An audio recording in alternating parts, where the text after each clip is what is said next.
o verso também, o primeiro verso.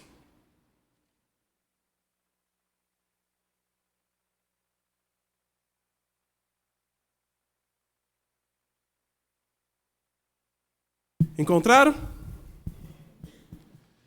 Diz assim a palavra do Senhor. Tiago, capítulo 1, verso 1. Tiago, servo de Deus e do Senhor Jesus Cristo, as 12 tribos que se encontram na dispersão, saudações. Meus irmãos, tende por motivo de toda alegria o passardes por várias provações, sabendo que a provação da vossa fé, uma vez confirmada, produz perseverança.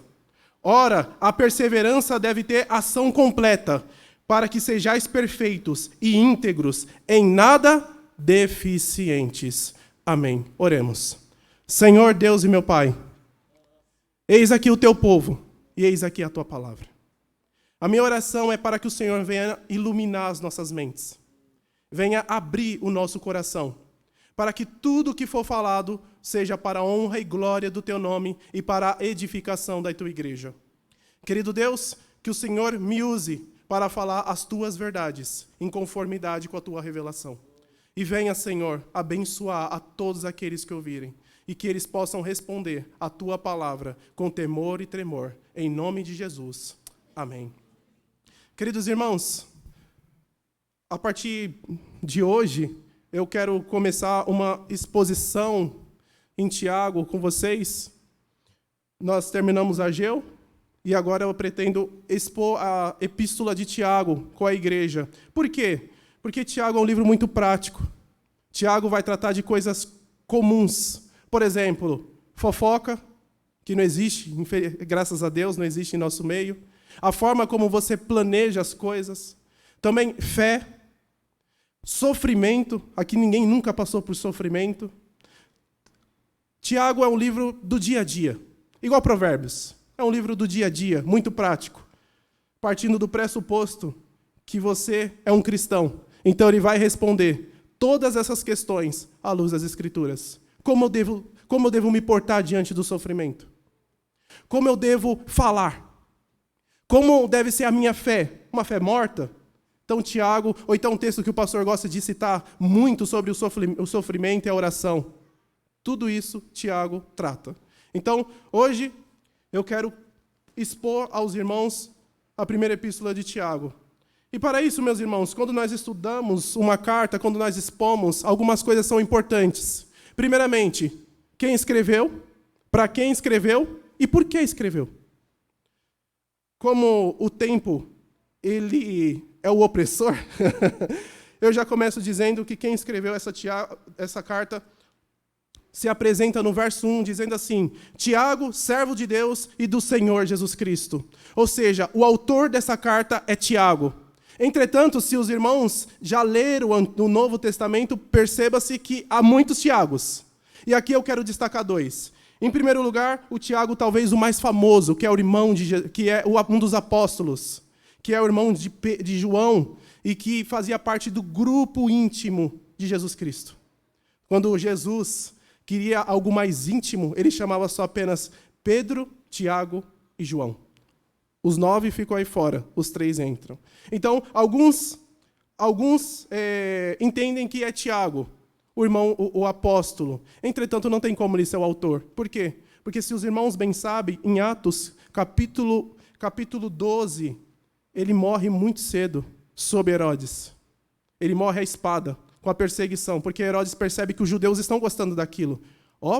Herodes olha para os judeus e fala: eles gostam quando nós matamos os cristãos. Então vamos matar mais. Aí tem aquela oração de Pedro, que Pedro é solto.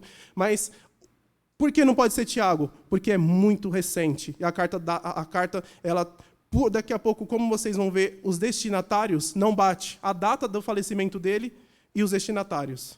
Então, não é o apóstolo que escreveu essa carta. Então, qual é o segundo? É o Tiago, meu irmão de Jesus. E Tiago é interessante. Por quê? Porque, como os irmãos bem sabem, os meios irmãos de Jesus não criam nele. Não dá tempo agora e não é objetivo, mas faça como lição de casa. João capítulo 7 vai mostrar que os irmãos de Jesus zombavam dele. Ah, você não quer... Por que você não vai para a festa, já que você não quer ser famoso? E Jesus fala, não é a hora. Então, os meios irmãos de Jesus não acreditavam. Entretanto, o Senhor Jesus, ressurreto, aparece para o seu irmão. E ele se converte ao cristianismo. E depois de um tempo, ele se torna um dos líderes de Jerusalém. Se você for ver as epístolas de Paulo, ele fala que Tiago é um dos líderes, um dos alicerces, um dos pilares da religião cristã. E ele ficava em Jerusalém. Ele era o líder. Se os irmãos bem conhecem, no concílio de Atos capítulo 15, quando dá aquele tumulto com os judeus, que os gentios começam a se converter e os judeus falam assim, eles têm que guardar tudo. E eles tratam sobre isso, quem é que responde? Tiago. Ele era o líder ali entre os irmãos. Então, Tiago é o autor dessa epístola, é o meio-irmão de Jesus. E duas coisas que eu quero tirar a lição já com os irmãos sobre a vida de Tiago. Duas coisas. Em primeiro lugar, você pode estar no mesmo lugar de Jesus, mas você pode ser que você não o conheça. Ele era meio-irmão de Jesus, mas ele não conhecia Jesus. Você pode estar aqui na igreja, pode cantar sobre Jesus, mas você não conhece Jesus. Essa é a primeira lição. Você pode estar aqui na igreja há 90 anos, mas você não conhece Jesus Cristo. Você só ouve falar, mas você não conhece. E aqui o conhecer que eu estou dizendo não é no sentido grego, a ideia de abstrato. Você conhece o reverendo João Marcos? Conheço. Mas você o conhece, tem uma relação com ele, o sentido judeu? Hoje sim, mas essa é a ideia. A ideia é que um é um sentido abstrato e o outro é conhecer de verdade. Eu conheço a minha esposa. Eu conheço a minha mãe. Eu conheço o meu pai. E Tiago não conhecia o Senhor Jesus Cristo. Agora, a segunda lição. Você pode estar no meio dele e não conhecer. Mas quando você conhece, você não o larga nunca mais. Tiago morreu em 62. Sobre a pressão dos judeus. Os judeus disseram, negue o Senhor Jesus Cristo. Ele não. E ele morreu. Porque uma vez que você conhece o Senhor, você não o nega. Essa é a lição que nós tiramos com o meio-irmão de Jesus, Tiago. Segundo lugar, meus irmãos, para nós entendermos uma epístola, uma carta, para quem escreveu? Verso 1 responde, as 12 tribos que se encontram na dispersão, saudações. Então, para quem Tiago escreve? Ele escreve as 12 tribos. Lembrando, meus irmãos, que aqui é um sentido figurado, tá? Não existia mais as 12 tribos, como quando você olha para o Antigo Testamento. Quando você lê a tribo de Simeão, de Rúben, não tinha mais. Nós sabemos que elas foram destruídas. Mas aqui é um sentido figurado. A ideia que Tiago quer trazer aqui é que ele está falando para judeus. É isso que ele está dizendo. Eu estou falando para judeus. Entretanto, não era qualquer tipo de judeus. Eram judeus crentes. Que reconheceram que Jesus Cristo, ele era o Senhor. O termo aqui, irmãos, dispersão, ele tem um sentido literal e ele tem um sentido figurado. O sentido literal significa realmente que uma pessoa, ela mora fora de Jerusalém. Esse é o sentido aqui. São judeus, ele está escrevendo para judeus que moram fora de Jerusalém, que não estão em Jerusalém. Por quê? Se os irmãos leram Atos capítulo 8, vocês percebem que Estevão foi morto. E houve uma grande perseguição contra os cristãos. O que aconteceu? O pessoal começou a sair de Jerusalém. Olha aí, o capítulo 8 retrata isso. Após isso, eles fogem. E quando esses irmãos eles saem de lá, daqui a pouco nós vamos ver a situação, o que acontece? Suponhamos, o Estado, segundo alguns dados, em 2050, a maior religião do mundo vai ser o Estado Islâmico. A maior do mundo. Deus tem a misericórdia da igreja. Mas segundo os dados, e vocês sabem que o Estado Islâmico, pela Copa do Mundo, vocês viram que é um lugar bem tranquilinho, né? Bem tranquilinho, você faz o que você quiser, né? Viva aí como você quiser, pode se manifestar do jeito que você quiser. Vocês sabem que eles são assim, né? Então, é uma religião pesada. É uma religião que não tenta ir pelo argumento, mas pela força. Imagine essa religião chegar à sua casa e te expulsar. E você não ter onde morar. Esse é o contexto dos nossos irmãos. Eles não tinham onde morar. Eles perderam tudo em Jerusalém. Deixaram suas casas e foram trabalhar em outros lugares. Mas daqui a pouco nós veremos o contexto geral. Após isso, além disso, dispersão tem um sentido figurado. A ideia de peregrino, de uma pessoa que vive fora da sua região. E aqui eu já tiro uma lição, meus irmãos. A partir do momento que você reconhece o Senhor Jesus Cristo como resultado da regeneração, você não pertence mais a este mundo. Você pertence à pátria celestial. E esse é um dos motivos pelo qual você é perseguido. Sabe por que você é perseguido, irmão? Simples, porque você é crente. É simples. Daqui a pouco na situação vocês verão que você ser fiel a Jesus Cristo é sofrer. É sofrimento.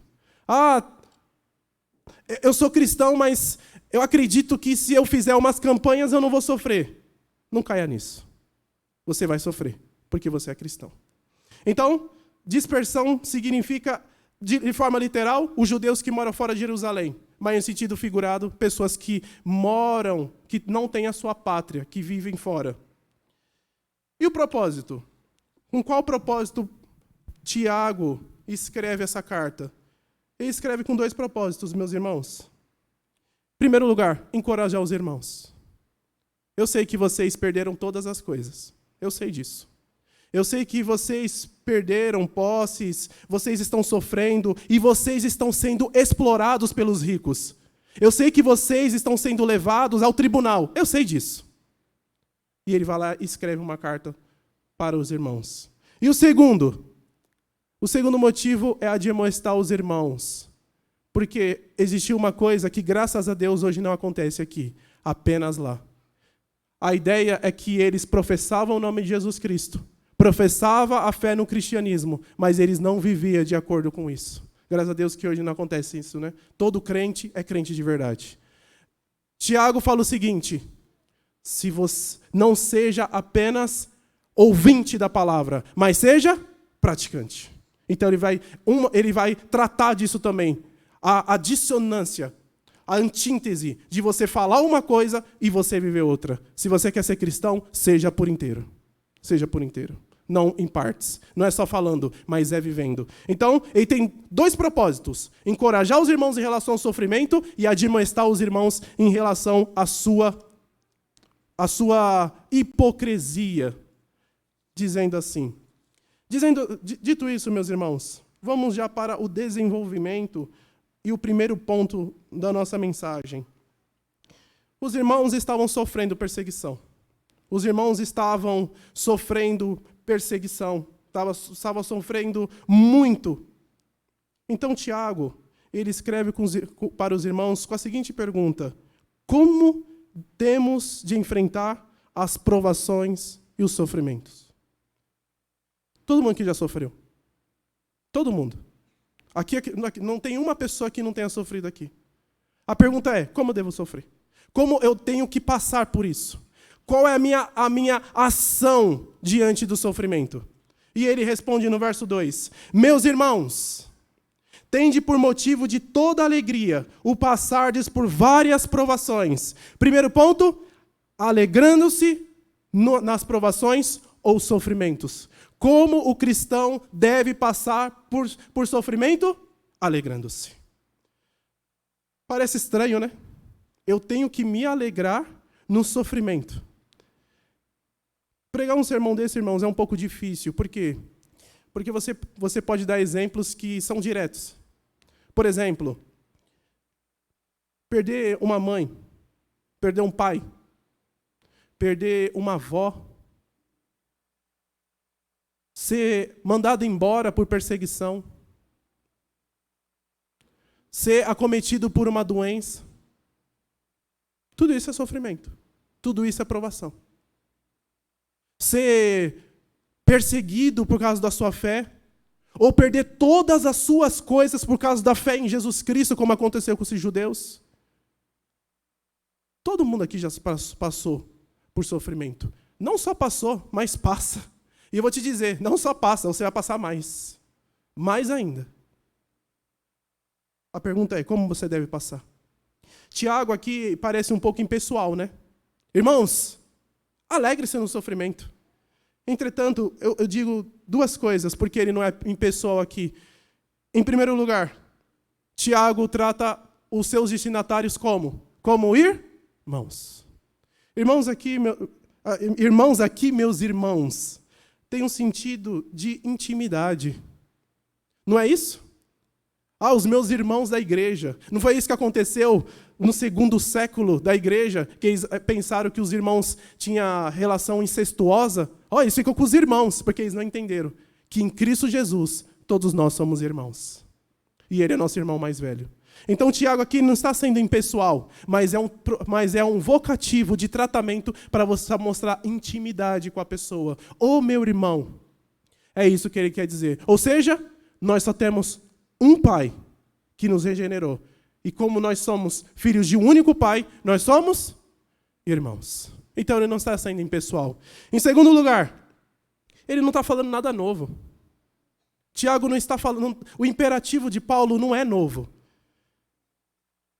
Se os irmãos olharem Romanos, 1 de Pedro e Mateus, olha o que diz. Romanos 5:3. E não somente isto, mas também nos gloriamos nas tribulações, sabendo que a tribulação produz perseverança. 1 de Pedro, capítulo 1:6, Pedro vai dizer, nisso exultais, embora no presente, por breve tempo, se necessário, sejais contristados por várias provações. E agora, aquele que é o Senhor de todas as coisas, diz o seguinte, bem-aventurados sois, quando, por minha causa, vos injuriarem e vos perseguirem, e mentindo, disserem todo o mal contra vós.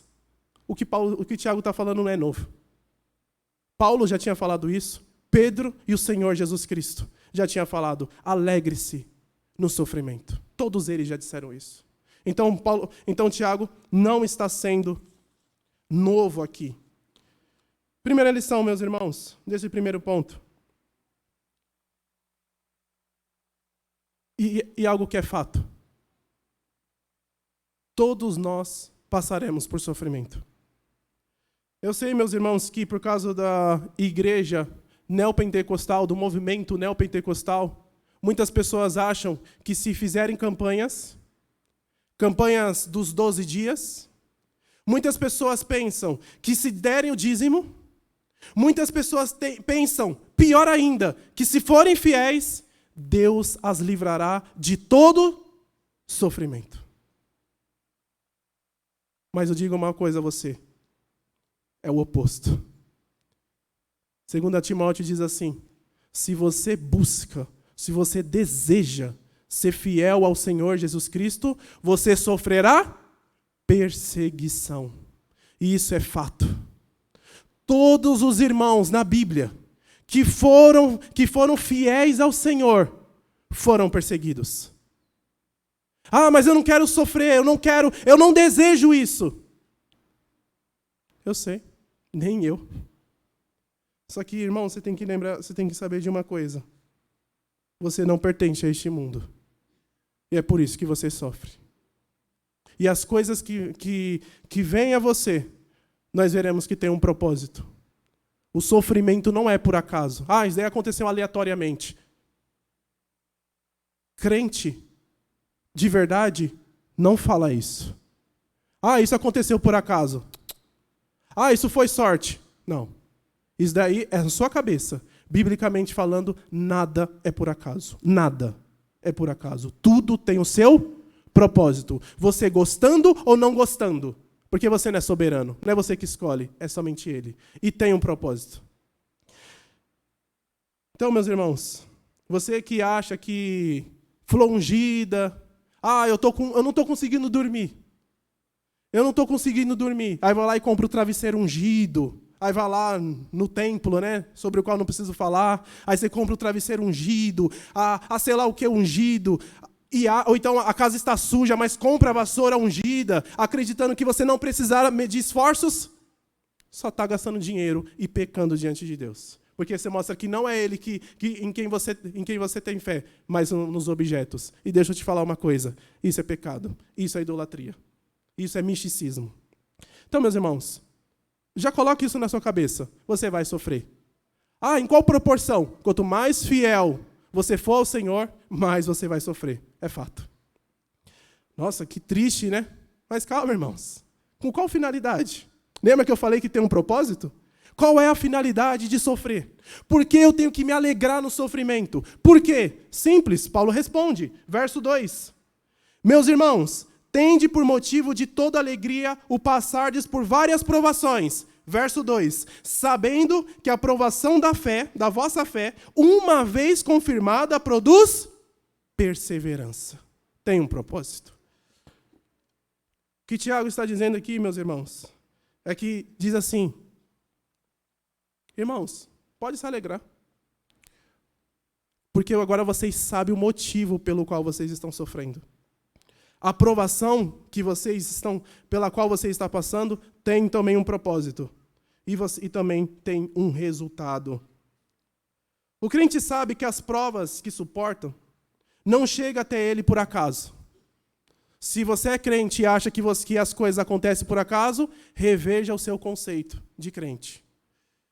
Ele acredita que tudo que chega a si, chega pelas mãos de Deus. Eu sei, meus irmãos, que infelizmente, por causa do maniqueísmo, que depois entrou no catolicismo e depois foi para o neopentecostalismo, muitas pessoas acreditam que quando vem alguma coisa boa, é do Senhor. E quando vem alguma coisa má, é do Satanás. Não é assim que vocês pensam? Não é assim que a igreja brasileira pensa? O lado bom é de Deus e do lado mal é o Senhor. Mas deixa eu te falar uma coisa. O inimigo de nossas almas, ele só é um instrumento na mão de Deus. Mas ele não faz nada a par de Deus. Ele está sob o controle do nosso Senhor. Lembra-se de Pedro? Satanás chega a Jesus e fala assim: eu estou querendo mexer com Pedro aí, viu? Estou querendo mexer com a fé dele. O que Jesus fala? Não. Lembra de Jó? O Senhor Jesus fala: viste o meu servo Jó, homem íntegro? Não tem outro como ele. Aí Satanás, é fácil, né? Você dá tudo para ele. Aí Deus fala: toca tudo. Satanás foi apenas um meio.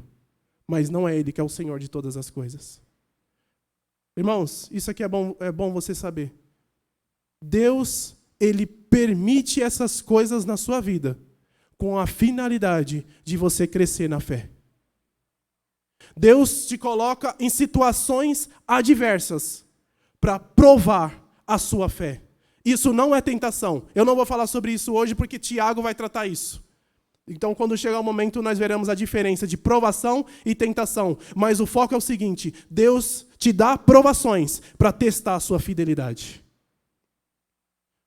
Se uma pessoa tem dificuldade, antigamente era uma pessoa que roubava, Deus coloca um cenário para provar a fidelidade dela.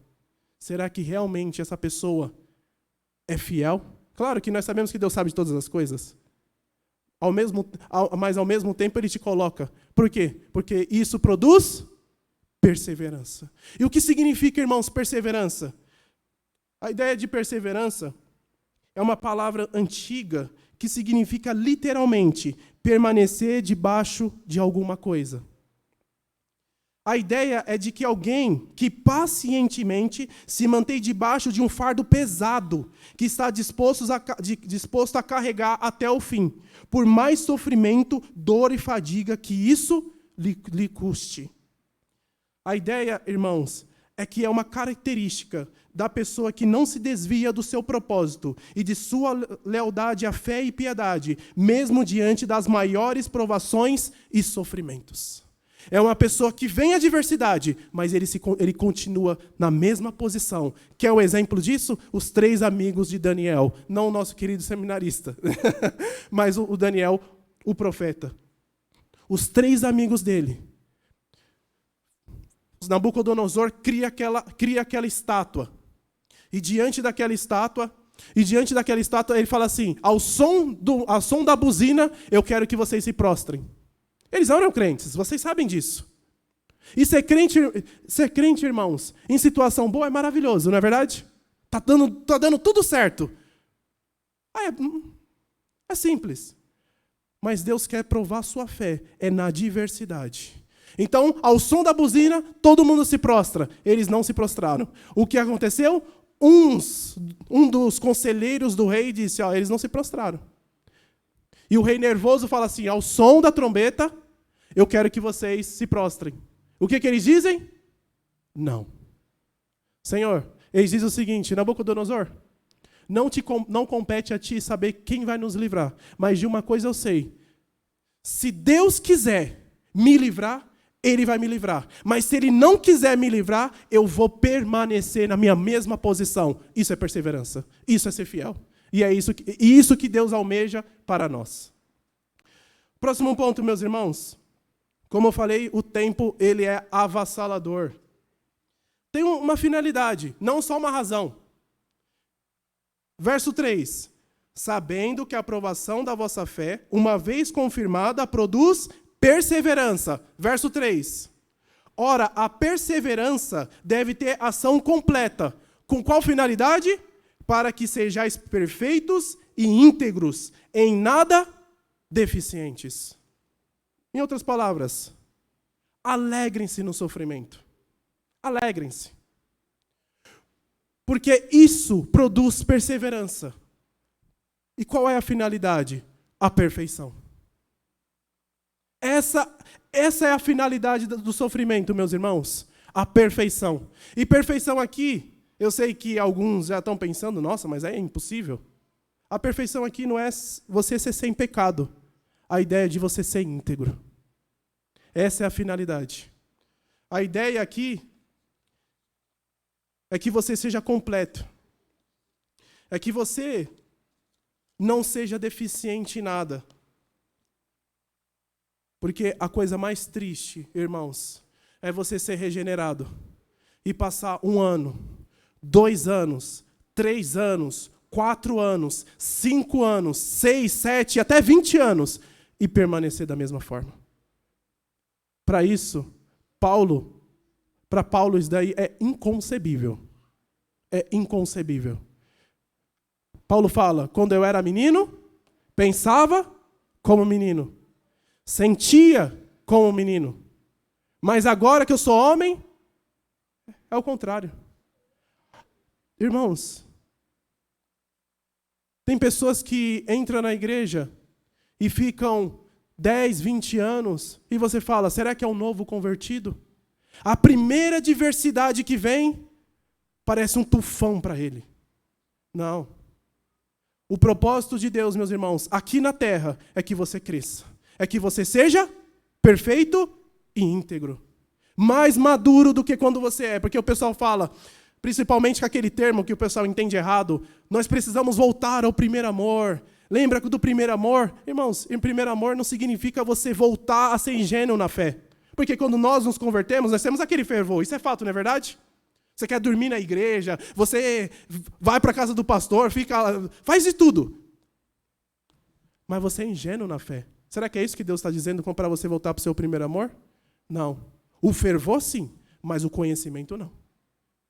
Irmãos, o sofrimento é um meio para que você seja maduro. Quando você estiver passando por sofrimento, ou se você está passando hoje por sofrimento, saiba que isso vai fazer você produzir fé, com a finalidade de você ser uma pessoa íntegra. Vou aplicar aqui e já termino a minha mensagem. Eu aplico a última lição que eu tiro desse sermão, meus irmãos, é que busquemos crescer na graça. Isso é necessário. O maior problema hoje da igreja evangélica brasileira é a imaturidade. Ou, muitas vezes, nem crentes são. Se eu perguntasse aqui para vocês, todos vocês aqui trabalham ou estudam, acredito que a maioria levantaria a mão. E se eu perguntasse assim, irmãos, tem crente lá? Provavelmente vocês também levantariam a mão. E se eu perguntasse de novo, como é o testemunho desses crentes lá?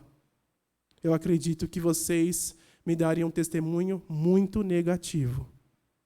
Muito negativo. Por quê? Porque muitas pessoas vêm para a igreja e só vivem de doce. Só docinho. Aí vão para aquelas denominações de porta larga. Sabe aquelas denominações que eu não preciso nem citar o nome, porta larga? Eu consigo ser crente, mas eu consigo fazer tudo que o mundo me proporciona. É porta larga. E qual é como o seminarista Daniel pregou aqui, qual é o destino eterno? A perdição. Não vá para esse caminho. Vá para o caminho difícil. O caminho difícil, ele é bom, porque faz você crescer na fé. Conclusão, meus irmãos. Alegremos-nos nas provações, sabendo que elas produzem perseverança, visando nossa perfeição.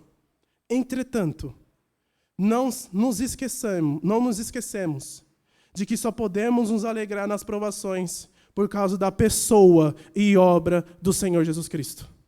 É só por Ele que você pode se alegrar. O qual passou por várias tentações e provações, mas nunca foi reprovado. E Ele, no final do seu ministério, Ele disse o seguinte para os seus discípulos: no mundo tereis aflições. E aqui ele não fala, você vai ter mansões. Pode ter. Se o irmão deseja ter uma mansão, se isso não é sua cobição última de vida, se você quer ter uma boa vida, a Bíblia te dá apoio para você ter uma boa vida. Ela dá apoio para você trabalhar, se dedicar, mas tem um caminho do trabalho. Não vai cair do céu. Dá 100 reais, né, como você ouve, dá 100 reais e ganha 10 mil. Não, você vai perder os 100 e vai depois ficar chorando. Não, irmãos. Quer uma vida boa? Trabalhe, estude, se dedique. Deus abençoa essas coisas. Deus não abençoa o caminho fácil. E ele diz o seguinte: no mundo tereis aflições, tereis sofrimentos, mas tende bom ânimo. Por quê? Porque eu venci o mundo. E para encerrar, se Cristo venceu o mundo e nós estamos nele, logo também venceremos o mundo. Amém? Oremos. Senhor Deus e meu Pai, obrigado, querido Deus, pelos sofrimentos. Eu sei que causa muita dor, Pai. E muitas vezes nós não sabemos lidar com isso. Mas hoje, ouvindo a Tua palavra, nós sabemos como devemos enfrentar o sofrimento, que é nos alegrando. E nós sabemos que isso tem um propósito, que é causar perseverança em nós, para que sejamos perfeitos. A minha oração, ó Pai querido, é para que o Senhor venha tornar essa palavra, Senhor, real em nossa vida. Para que quando vier, Senhor, sofrimento, ou todo aquele que já está passando por sofrimento, venha se alegrar. Sabendo que isso é só um meio para crescimento. Sabendo que o Senhor é um Pai amoroso, que quer que o filho seja maduro, seja firme e seja exemplo para os demais. Muito obrigado, Senhor, por Jesus Cristo, sem o qual estaríamos perdidos. E por meio do qual, Senhor, hoje podemos estar aqui te louvando e te engrandecendo.